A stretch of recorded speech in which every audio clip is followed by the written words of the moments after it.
नहमदुहु व नसल्ली अला रसूलिहिल करीम अम्मा बाद फ़अऊज़ु बिल्लाहि मिनश शैतानिर रजीम बिस्मिल्लाहिर रहमानिर रहीम अस्सलामु अलैकुम व रहमतुल्लाहि व बरकातुहू। वालिदैन की खिदमत के बारे में चंद छोटे छोटे वाक़यात इंशाअल्लाह हम बताने की कोशिश करेंगे। हम सब उस पर अमल करने की अल्लाह ताला हमको हिदायत अता फरमाए। पारा 26 सूरा 46 आयत 15 व वस्सैनल इंसान बिवालिदैहि इहसाना व वस्सैनल इंसान बिवालिदैहि इहसाना, अपने माँ बाप पर एहसान करो और हमने इंसान को अपने वालिदैन के साथ हुस्न सलूक करने का हुक्म दिया है। और एक आयत में अल्लाह सुब्हानहु व तआला यूँ फरमाते हैं, व बिल वालिदैहि एहसाना, पारा 1 सूरा 2 आयत 83। एक और हदीस में एक और आयत अल्लाह ताला यूँ फरमाते हैं, शय्युं व बिल वालिदैन एहसाना, पारा 8 सूरा 6 आयत 151। यह तर्जुमा यह है, सब आयतें वालिदैन के ही हैं, थोड़ा सा फ़र्क है। वह वस्सैनल इंसान बिवालिदैहि इहसाना व बिल वालिदैहि इहसाना शय्युं व बिल वालिदैनि इहसाना। इसका तर्जुमा क्या है? और हमने इंसान को अपने वालिदैन के साथ हुस्न सलूक करने का हुक्म फरमा दिया। दूसरा, माँ बाप के साथ अच्छा सलूक करो। तीसरा, और माँ बाप के साथ एहसान करो। सब मतलब एक ही है। सब मतलबों का एक ही मतलब है कि माँ बाप के साथ हुस्न सलूक किया करें। और इसमें एक हदीस भी आती है, अबू हुरैरा रज़ियल्लाहु ताला अन्हु क़ाल क़ाल रसूलुल्लाह सल्लल्लाहु अलैहि वसल्लम, उन्होंने जुमा के दिन कोई भी शख्स अपने वालिदैन के या उनमें से कोई एक वालिद हो या वालिदा जाकर कुछ सलाम दुआ करें, कुछ उनको पढ़कर भेजें या उनकी ख़बर की ज़ियारत करें, तो अल्लाह सुब्हानहु व तआला फरमाते हैं, नबी करीम सल्लल्लाहु अलैहि वसल्लम फरमाते हैं, अल्लाह ताला उनके गुनाहों को मग़फ़िरत फरमा देंगे और उनको वालिदैन के हुस्न सलूक करने वालों में से उनका नाम लिखा जाएगा। वालिदैन के फरमा बरदार में से उनका नाम लिखा जाएगा। ये तिब्रानी कबीर की हदीस है, हदीस नंबर 193। एक दिन अल्लाह ताला से मूसा अलैहिस्सलाम ने अर्ज़ किया, या अल्लाह, मेरा जन्नत का साथी कौन है? अल्लाह ताला ने फरमाया, एक क़स्साब है। मूसा अलैहिस्सलाम को हैरत हुई, मैं एक नबी हूँ, मेरे साथ कोई आलिम आबिद जाहिद कोई नहीं है, ये क़स्साब है, ये माजरा क्या है? अल्लाह ताला, ये क़स्साब कहाँ रहता है? फ़लाने मार्केट। मूसा अलैहिस्सलाम उस मार्केट पे चले गए और उसको देखा, गोश्त काट रहा था, बेच रहा था। थोड़ी देर गुजरने के बाद उसका गोश्त तकरीबन ख़त्म हो चुका, थोड़ा सा बचा हुआ था, उसको अपने थैले में डालकर और निकल पड़ा। मूसा अलैहिस्सलाम उसको रास्ते में मिले और कहने लगे, मैं तेरे साथ आना चाहता हूँ। उसने कहा, ठीक है, आ जाओ, खैर का ज़माना था। चले गए, घर पे गया, उनको बिठाया और इसने जो बचा हुआ गोश्त को टुकड़े किया, सालन बनाया, आटा खलाया, रोटी बनाया और एक थाली में लेकर चरपाई पे एक बूढ़ी लेटी हुई थी, उसके पास ले जाकर उठाकर बिठाया, अपना पाँव से टेका दिया और उसको रोटी नरम करके सालन डुबा कर खिलाया। उसने, उस बूढ़ी औरत ने मुंह हिलाया, सर हिलाया, तो उसने खिलाना बंद करके मुंह पोंछा और पानी पिलाकर उसको फिर लिटाने लगी तो उसने कुछ बड़बड़ाया। मूसा अलैहिस्सलाम दूर पर थे और पूछा कि ये कौन है। उस कस्साब ने जवाब दिया कि ये मेरी माँ है। मैं सवेरे जाता हूँ तो इसकी पूरी खिदमत करके जाता हूँ, और शाम में जब आता हूँ तो बीवी बच्चों को बाद में खिदमत करता हूँ। पहले मेरी माँ को खिला पिला कर मैं फिर मेरे बीवी बच्चों के पास खिदमत के लिए चला जाता हूँ। ये जब तुम खिलाकर सुला रहे थे, ये कुछ बड़बड़ा रही थी, क्या कह रही थी? उसने बताया, अरे छोड़ो जी, ये तो माँ है, दुआ तो करती रहती है। उसने बताया, ये मेरी माँ है, कह रही है कि जन्नत में अल्लाह ताला तुझे मूसा का साथी बनाए।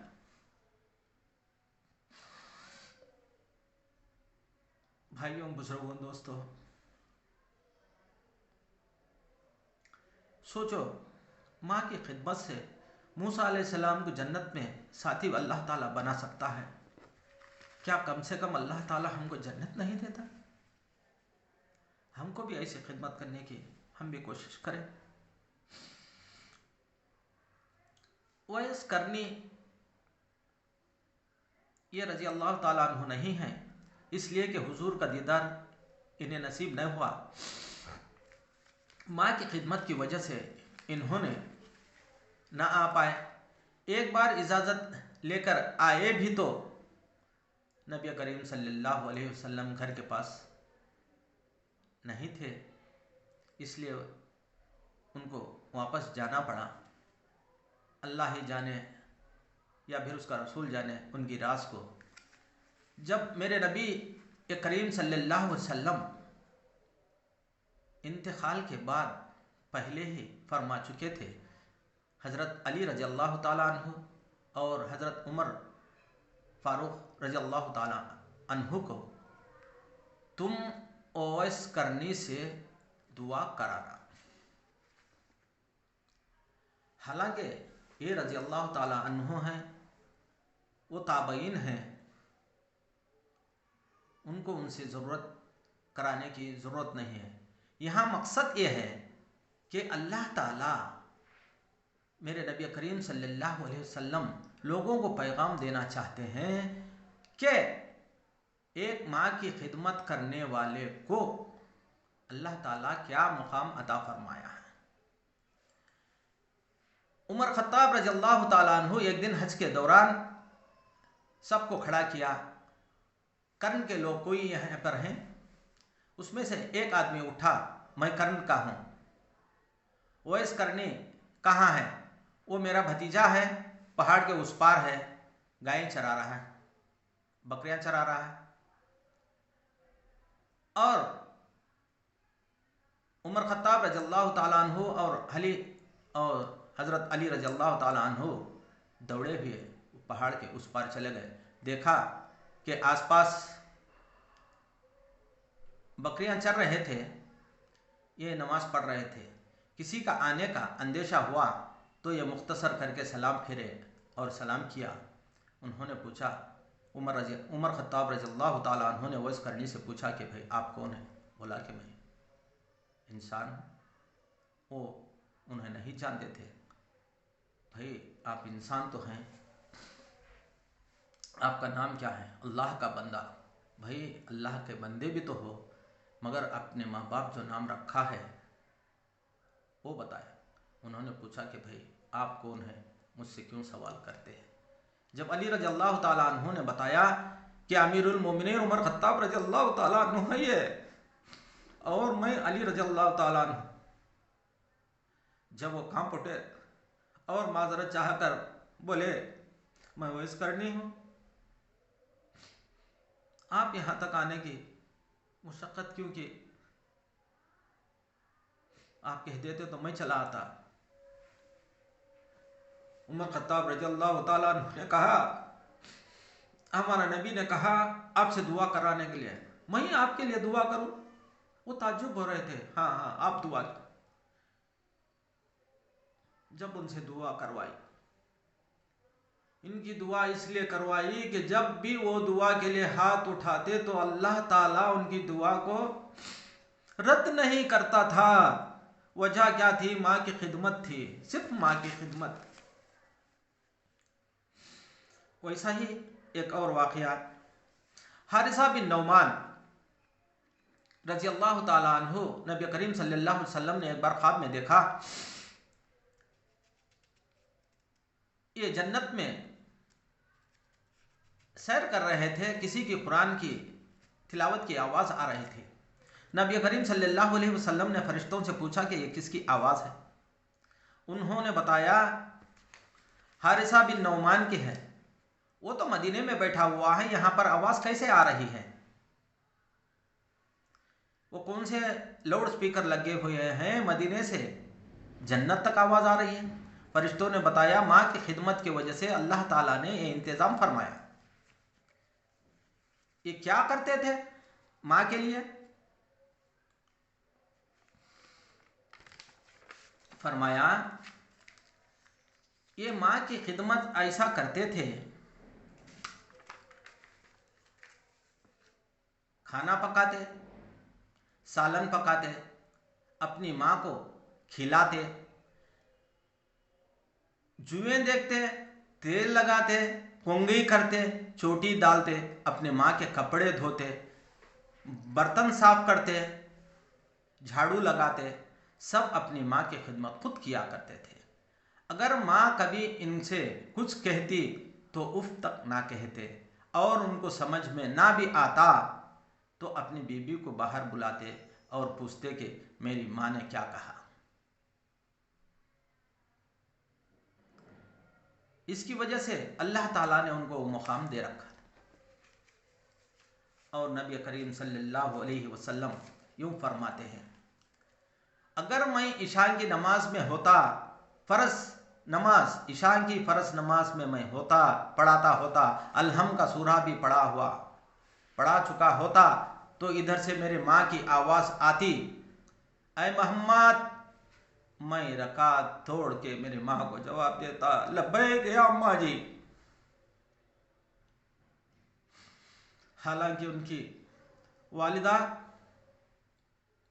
इनकी 6 साल की उम्र में फौत हो गई थी, मगर माँ की अजमत बताने के लिए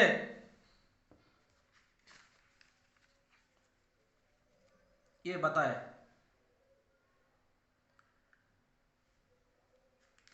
और मक्के में माँ की खिदमत का सौदे में एक वाक़या पेश आया। आजकल हम भाई माँ को रखने के लिए, उनकी खिदमत करने के लिए, ये भाई उसको ले जाए, ये भाई उसको ले जाए, हमारी हालत ये है। वहाँ पे मैं रखूँगा ये वाक़या अदालत में पेश हुआ। वहाँ के मुतव्वा भी हैरत अंगेज़ की बात है और परेशान हुए। ऐसी मुकदमा कभी हमारे पास आया ही नहीं। ये वजह थी, भाई 2 थे, एक 70 साला, एक 65 साला। 70 साल बड़े भाई के पास माँ रहा करती थी।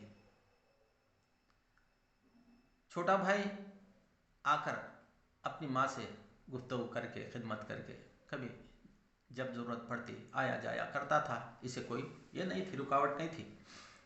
मुकदमा इसलिए आया कि छोटा भाई ने मुकदमा किया कि अपने बड़े भाई के ऊपर कि माँ की खिदमत के लिए माँ को मुझको दे दे। जब मुकदमा चालू हुआ तो मुतव्वा, वहाँ के जज मुतव्वा साहब ने दोनों भाइयों को बुलाया और पूछा कि भाई माजरा क्या है, तुम क्यों अपनी माँ को अपने पास रखना चाहते हैं? क्या बड़े भाई तुमको अपनी माँ से मिलने से इनकार करता है? उन्होंने कहा नहीं। फिर तो क्या बात है?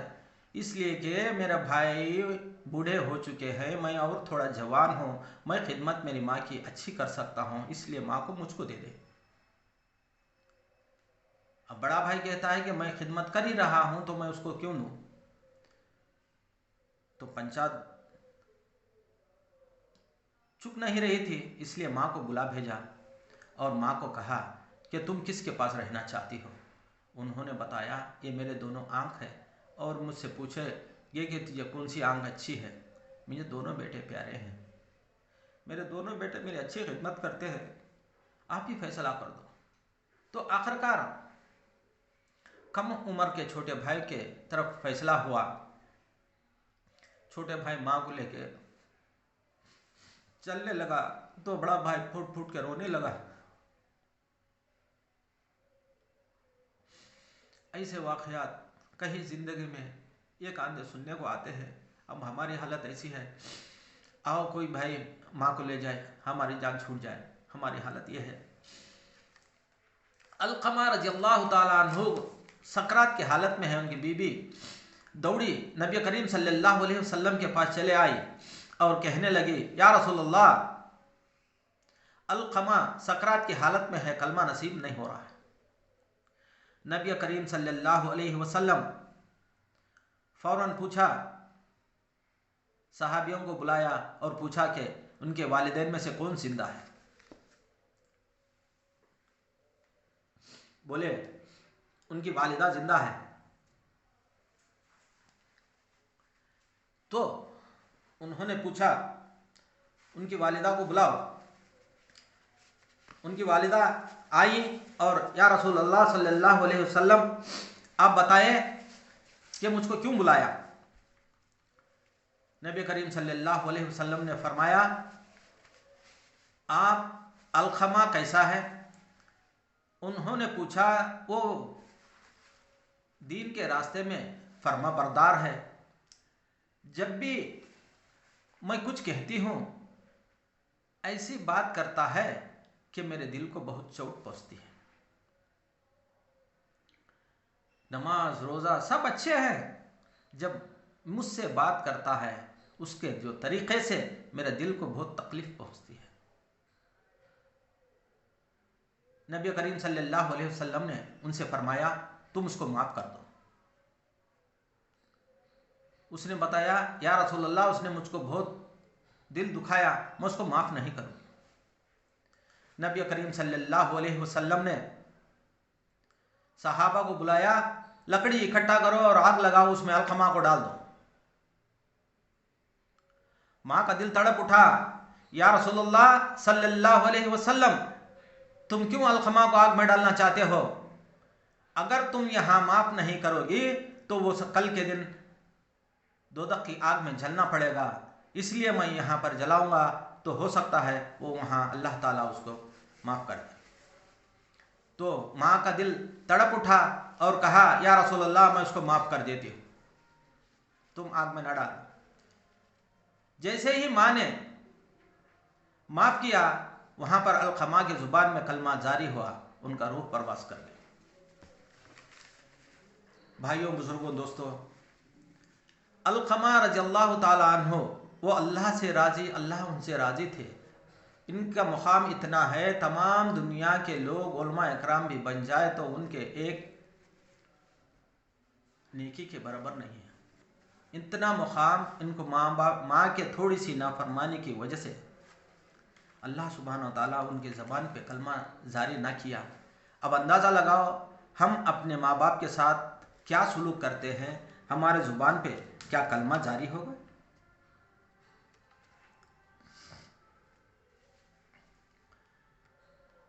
मूसा अलैहिस्सलाम अल्लाह ताला से, मूसा कलीमुल्लाह थे, कलाम करने के लिए तूर पहाड़ पर जाया करते थे।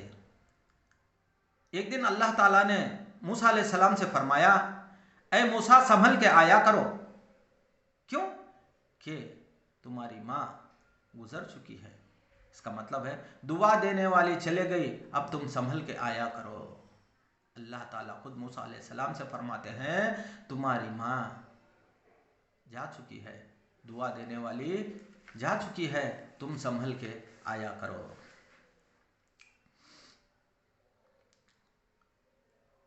और इब्ने क़य्यूम रहमतुल्लाह अलैह फरमाते हैं, अब्दुल्ला बिन मुकरफ़ी रहमतुल्लाह अलैह, अब्दुल्ला बिन मुकरफ़ी रहमतुल्लाह अलैह ख्वाब में देखा ये एक दिन एक कब्रिस्तान में जा रहे थे। ये एक दिन कब्रिस्तान में गए, वहां पर देखा खबरें फटी और चंद लोग बाहर आए और कुछ चुन रहे हैं, मगर एक आदमी झाड़ को टेक लगाए हुए बैठा हुआ है और वो उसके पास पहुंचे और पूछे कि भाई ये लोग क्या कर रहे हैं, आप क्यों बैठे हुए हैं? तो उसने बताया, हम लोग ईमान वाले हैं, जो अपने रिश्तेदार कोई और जो भेज देता है वो नेकियां हम चुन रहे हैं, मगर आप क्यों नेकियां चुन नहीं रहे? उन्होंने बताया, मेरा एक बेटा हाफिज है, रोजाना एक कुरान मुझे भेज देता है पढ़कर, ये मेरे लिए काफी है, इसलिए मैं नहीं चुनता। तो तुम्हारा बेटा कहाँ रहता है? फलाने जगह मिठाई की दुकान है, उसका ये नाम है। जब आंख खुली सवेरे, उन्होंने उस दुकान पर पहुंचा और देखा उसका वही नाम था। मिठाई के दुकान पर वो काम भी कर रहा था और मुंह हिला रहा था। मुकर्रफी रहमतुल्लाह अलैह, अब्दुल्ला बिन मुकर्रफी रहमतुल्लाह अलैह ने उससे पूछा कि तेरा नाम क्या है? वही नाम था। और तुम ये क्या पढ़ रहे हो? उसने कहा, मैं ये कुरान पढ़ रहा। कितना पढ़ते हो? रोजाना ये कुरान। क्या करते हो? मैं अपने वालिद को भेज देता हूं। तुम इतनी मुशक्कत क्यों उठाते हो? उसने बताया, उन्होंने भी मेरे लिए मुशक्कत उठाई थी, मुझे हाफिज बनाया, मेरा काम तो चल रहा है वैसे ही, मैं इसीलिए रोजाना उनको एक खत्म भेज देता। चंद दिन के बाद अब्दुल्ला बिन मुकर्रफी रहमतुल्लाह अलैह फिर ख्वाब में देखा, खबरें फटी, लोग चुन रहे थे। जिस वक्त ये झाड़ को टेक लगाकर बैठा हुआ था, वो भी उनके साथ चुन रहा था। इन्होंने उनके पास पहुंचकर पूछा कि भाई, तुम्हारा बेटा तो रोजाना एक कुरान भेजता था, तुम भी क्यों चुनने लगे? उन्होंने बताया, चंद दिन पहले मेरा बच्चा फौत हो गया, मर गया, अब मुझे भेजने वाले कोई नहीं है, इसलिए जो भी भेज देते हैं वो नेकियां मैं भी चुनने लगा। भाइयों, बुजुर्गों, दोस्तों, इसलिए कहते हैं अपने माँ बाप के लिए कुछ सदक़े जारिया के लिए कम से कम मज़ार के पास जाए, 3 खुल ही सही, जुमा के दिन जो भी अपने माँ बाप के कब्र के पास जाकर उनकी ज़ियारत करता है, कुछ पढ़ता है, अल्लाह ताला उसके गुनाह माफ़ करते हैं और उसको माँ बाप के फर्मा बरदार में उसका नाम लिखा जाएगा। ये तिब्रानी कबीर की हदीस है, 193। नहीं जा सकते, वक़्त नहीं है, कम से कम हम इतना करें, घर से ही कुछ एक यासीन या 3 खुल, कम से कम एक 3 खुल, सब 2, 4, 5 मिनट की बात है, कम से कम अपने वालिदैन के लिए हर रोज़ाना 1-10 मिनट उनके लिए भी निकालें और उनकी मग़फ़िरत के लिए दुआ भी करें। अल्लाह ताला हमको कहने सुनने से ज़्यादा अमल करने की तौफ़ीक़ अता फ़रमाए। व आख़िरु दावाना अनिल हम्दुलिल्लाहि रब्बिल आलमीन।